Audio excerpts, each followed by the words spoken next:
Legit. Iyak Sure na ako, yan. te. Magiging nepo baby na ako, tangina. Pupunta na ako ng Italy, ng Venice. Okay. Pretty privilege. Welcome to our new episode. You're officially tuned in with RNG Diaries. Yes, I'm blowing mo today. Tangina mo ha. Wow. Or filter lang yan. Anyway, that brings us to our topic today, which is pretty privilege. And I don't think it's really, alam mo yun, a problematic topic.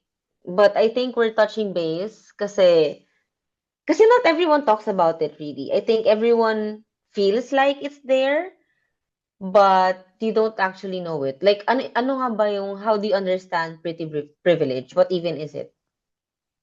Um, Minsan meron tayong nagsasabi na maganda ka kasi kaya ka napapansin. Or, yeah, Truly, narinig mo na ba siya? Like, how many times have you heard of it? madami Yung, na. Actually, madami na. and do you think it's a bad thing ba? Na may Yes. other people Kasi, have, oo, kasi syempre we have our own uniqueness. We have our own, kung mm-mm, yung, yung styles natin. mm-hmm. So, depende talaga siya sa tao. Pero kapag nakita kasi nila na, minsan kasi sinasabi nila, porke maputi ka, kaya ka lang maganda. Isa pa yan. Kasi I think like, okay, sa tingin mo, why was it even called a privilege? Kasi parang, alam mo yun, ibig sabihin may Kasi advantage yung mga oh, magaganda, di ba? mas Kesa sa ma-advantage mga, ka. So, for example, may gusto kang kuhaing bagay or kaya, for example, ito, hindi ka makapasok sa bar. So, kukuhain mo yung friend mo na maganda talaga para, girl, oo, I di swear. ba? Yun, Oo, totoo. ganun yung sinasabi nilang pretty privileges. But I think it goes deeper than that. Kasi Ano, actually, okay, let's say ganyan, na parang, uy, libre-libre. But like, I think alam mo yon, if or you they actually receive look, or they receive better treatment. oh, yon. Kasi I Yes. think that's where, I don't know, that's where, alam mo yon, like, speaking of accountability from our last episode, I think, dun, nawawala siya. Kaya siya nagiging privilege eh. Kasi I think the accountability, I don't know, it just gets thrown out of the window kapag maganda ka. Kasi ewan ko, di ba? Like, Kapag, ang dami mong pwedeng, you can get away with a lot of things. Like, yes, just being that's beautiful, true. just being Mm, attractive. Di ba? oo. Pero kasi, Whether girl or hindi, guy ka. meron naman syempre iba yung na may misunderstand na hindi ka kasi maganda, Ang di ba? poor, I don't know, poor Ang, mentality ang, for me. ang poor na mentality. Kasi Yeah. meron tayong iba't ibang sariling pagkaganda sa sarili. Oh, have you heard of the saying na parang like the beauty is in the eye of the beholder? I'm Yes. sure you have heard of it. And I think 100% true yun. Kasi True parang, talaga. oo, di ba? Kasi parang ayun na naman siya eh. I think, saan ba nanggaling yung punyetang pretty privilege na yan? Like, Nag, saan siya nanggaling, be? Social media ba? yeah, How did we even come up with that word? hindi ko rin sure. Pero I think, yeah, it's social media or in the eye of the people na rin. Kasi yung pretty privileges, nag-create lang siya ng unrealistic beauty standards. Totoo, Diba? truly. Oh. And insecurities. Oo, More and more insecurities. bumababa yung lowest, bumababa yung self-esteem ng isang tao. Oo. And I think kasi like paano yun? Tsaka, wait lang, What if, tsaka nagkakaroon din ng discrimination with the appearances. Or with the yes, appearance. totoo. And umabot sa bullying, honestly. Hindi lang yung Yes. basta, asar ha. Like, bullying talaga. Na like verbal abuse or even worse. Yes, kaya nagkakaroon din ng pressure with how you look, di ba? Oo, Kasi totoo. hindi ka Pero like, mapapansin kapag hindi ka maganda. So, and I don't know, do you think may benefits din doon? Benefits ang puta. Ano to, plante? Charot. Ano to, program? Pero may like, do you benefit think ang may alin. benefits? Kasi parang kapag hindi ka maganda sa ibang tao, wala, you're invisible. Basically, 'di ba? Yun yung Oo. you're basically invisible. 'Di ba? Pero Pagkamuti ka naniniwala, lang. pero naniniwala ka din ba na yung hindi lahat ng may attractive appearance is hindi rin nahihirapan or may easy life? What do you think? Ako parang I don't know how magiging mahirap yung buhay nila. I don't think so. Paano magiging mahirap buhay niyo? Ang hirap ba maging maganda?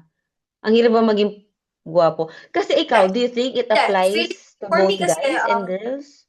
for me kasi syempre kapag maganda ka, ikaw yung center of attention. So, maraming ano sa'yo, maraming magbabacklash sa'yo. Hindi naman backlash. Pag-uusapan ka behind your Mm. back. Kasi, bukod sa maganda ka, sasabihin nila na maganda ka lang kasi ganito, maganda ka lang kasi ganyan. Pero, Oh, okay, I tapos get it. doon na rin pumapasok yung anong catcalling sa mga ano, kasi maganda ka. Pero I mean Actually, siguro before. But like uh, right now, kung gaano ka, I don't know, ka-horn dogs yung mga lalaki. Sorry guys. They catcall anyone. As I yes. swear, kahit gaano ka kaganda or kapangit, Mhm. I don't know kung gaano lang ka-cruel yung world natin right now. Pero like siguro before, that applies na. Pero naniniwala ka ba sa salitang walang taong pangit? Kasi sinabi ng nanay ko yan sa akin. Sinabi ng nanay ko yan sa akin everyday nung wala akong pinalaking pangit, walang pangit sa mundo. Pero I don't know. Kasi I think Feeling ko wala kasi na. yung pangit na word, Kasi sa mata natin yun, bitch. I think it's just our point of view. Kasi nga, di ba, kung sinong may hawak ng mata na yun. Kasi what if kunwari, nagagandahan ka sa kanya, tapos ako hindi naman ako nagagandahan sa kanya. So parang, How would that work? So does that mean pangit siya or maganda siya? Kasi magkaiba tayo ng opinion about her, 'di ba? pero you should not always use the word pangit, 'di ba? Kasi super Kasi ano siya, parang iba na degrading. kasi yung pangit eh. Oo. I think alam mo yung mga tinatawag na conventionally attractive. Like sa society na when you see them, they're like, oh shit, okay, they're drop dead gorgeous na mga Yeah. head turning faces talaga. Na alam mo Oo. yun, na parang mapapaganon ka, like you're gonna take, alam mo yun, double take ka sa mukha Yes. nila. And then there are people na once you see them, they're just like, okay, alam mo, she's fine, but like, pero kapag once you get to know them, and alam mo yung, ay, maganda pala siya. Oo. Ewan ko, I would rather be that actually. I don't know, Sabagay. ikaw ba? Ayoko nung parang as if naman nangyari na, 'di ba? Charot. Pero I Wow. would rather have that, yung parang, ay, may ganda din pala siya, like, may angking ganda din naman pala siya. Oo, Like, kasi habang, oo, 'di meron ba? kasi tayong kanya-kanyang ganda, 'di ba? Hindi naman Yung pangit. yung pangit actually, Parang kaya ang pangit yung word. I don't ang know. pangit ng word. Kasi kaya lang, nagkaroon tayo ng word na pangit is sariling word na talaga nila yun.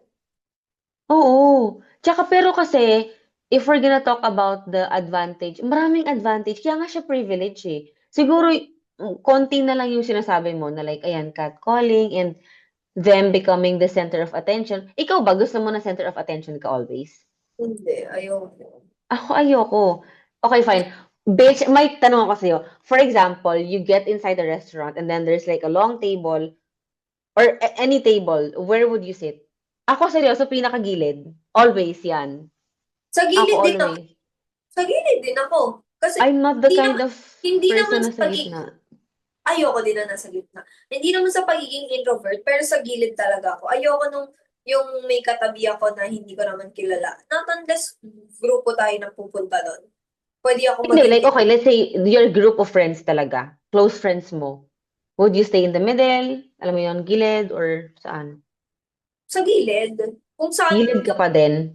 oo, gilid pa din ako. Ayoko kasi nasa gitna ako. Um, Parang gusto ayoko, ko background. ayo, Ewan ko. I don't want to be, I don't want na magstay ako in the background lang. Ako, medyo I mas deserve a ma-background ako spotlight kay as ano. well. Pero kasi Pero them, yung mga the total magaganda, always. attention.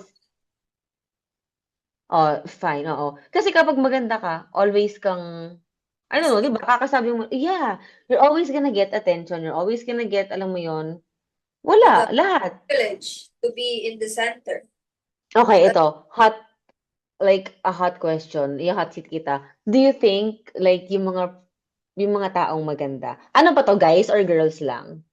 Kasi it can go both ways. Or sa girls na lang tayo, no? sa, Para hindi sila malito, hindi malito yung diri. sige, girls. Kasi, kasi ako like a beautiful woman or an attractive woman, do you think they can get away with manipulation, with cheating, kasi, or with any other bad things na parang imaginin mo kung kunwari, hindi pangit, ayoko nang gamitin yung word na pangit, girl. Like, unconventionally attractive na tao or ordinary yung beauty niya. Sabihin mo kunwari she did something bad and then same sila ng ginawa ng itong attractive girl na 'to. I think, I don't know, most people would forgive the pretty one in a snap. Yes, ganun talaga. Ganun sila. Kasi, 'Di ba? Gano'n yun, yun, eh. kasi may pretty privilege nga. Oo, minsan nakakainis siya actually. Hmm. So, kahit Nakakabuisit. pantay lang yung ginawa nilang kasalanan, pero nagiging mababaw, nasa baba talaga yung isa. Yung Oo, what kasi yung beauty nung isa, she outweighs the beauty in the other person. So parang, okay, another ano, alam mo yon, another ano, parang another mistake lang naman yan. Maganda ka naman eh, sige. Parang ang ano nun, very off-putting for me. Wala akong pake, pero nakakainis siya minsan. ako, 'Di true, ba? yes. Nakakainis siya minsan. Tas mostly sa kanila, do you think mostly sa kanila tanga-tanga? Sorry. Do you think Hindi they're naman. like, I don't know, Hindi bimbos? naman. Meron kasi, di ba, yung mga may pretty privileges, pero talagang matatalino. Okay, sabagay. Judger lang. I'm judgmental lang siguro ako. Kasi, sige, for me naman kasi being attractive is hindi naman siya mali. Pero, but when beauty kasi becomes a shortcut nagiging shortcut siya, di ba, sa opportunities, yun talaga. Yung parang ginagamit mo yung pretty privilege mo para makuha yung gusto mo. Oo, oo. Tama, tama. I think it's, Doon tayo mapapatanong if it's oo, fake, is it the right thing, ganun. oo. Kasi kaya ako siguro nasabi yon, most people would, kasi I think most people would say na parang, ginagamit nilang tool, yung pagiging, alam mo yun, yung face card nila, if they know it's never gonna decline, they use it as a tool. Mm-mm. In getting their way, 'di ba? And I think that's where medyo okay, tagilid tayo diyan. Alam mo 'yun? Kapag may pretty privileges ka, di ba, hindi mo kailangan i-flaunt talaga. Aware ka sa sarili mo na maganda ka, pero attractiveness is actually not, hindi kasi siya, hindi siya dapat ipagyabang talaga. People will know. Pero Yeah. hindi mo kailangan magyabang kasi maganda ka. You should always be humble, right? Mm. Always recognize your appearance that will give you advantages. Okay. Ako na, Okay, sige. so that's another wrap for this episode. And we hope we gave you a fresh take on this another topic that we've always enjoyed discussing. So we'll see you on our next episode and catch us there. Bye.